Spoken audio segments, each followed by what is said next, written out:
selling out the Forum. You know, first Madison Square Garden, now the Forum. And he's doing it because the fans just want to see him in the ring, regardless of who he fights against. Tom, obviously. Dante's Boxing Nation.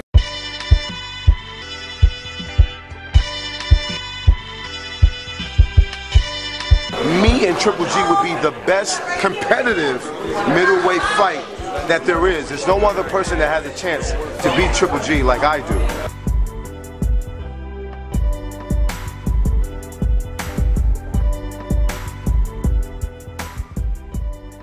Dante's Boxing Nation, what's going on, guys? So that clip I just played for you guys, that was an interview conducted immediately following the Keith Thurman versus Sean Porter fight, where Danny Jacobs was talking about his eagerness to get in the ring with Gennady Golovkin.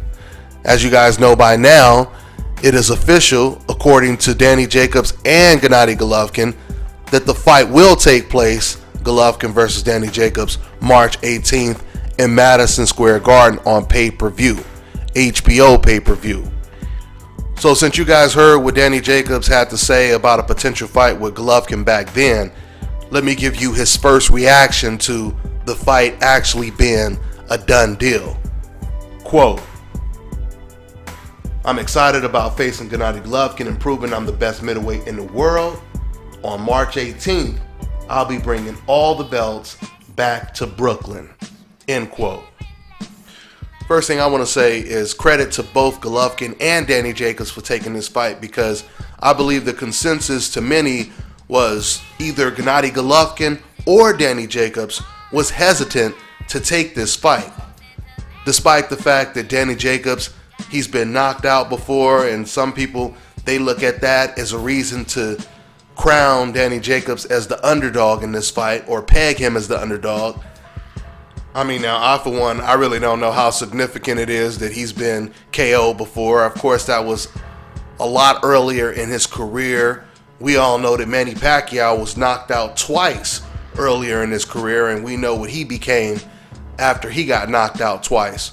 So with that all being said, this is a very, very competitive, intriguing fight. I truly believe that if Danny Jacobs goes in there and he fights Golovkin the way he fought Peter Quillin, especially if he doesn't get caught with something early, because there's a possibility that Golovkin could catch him early and this fight could be over really soon, right?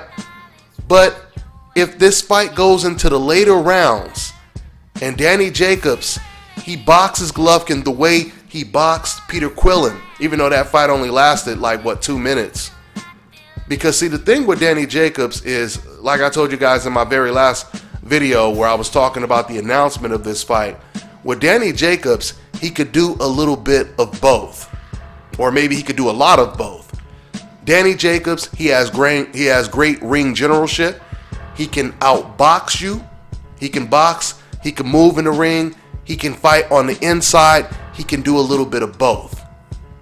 But Gennady Golovkin, on the other hand, is an extremely accurate puncher and has tremendous power, as we know.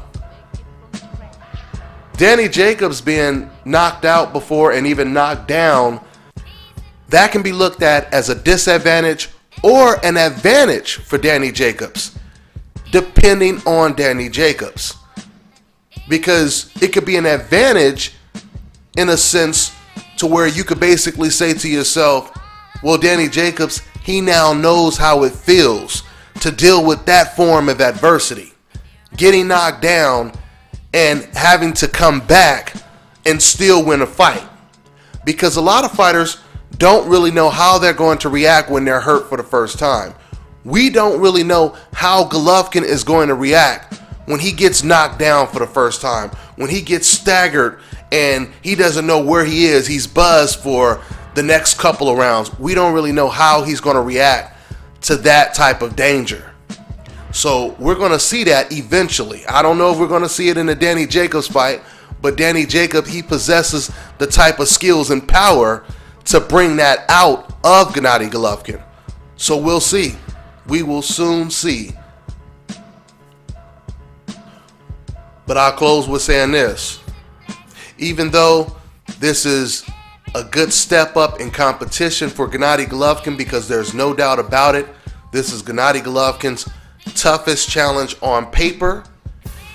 For Danny Jacobs, if he wins this fight, this would be huge, because he would be slaying the dragon, basically. He would be defeating Goliath.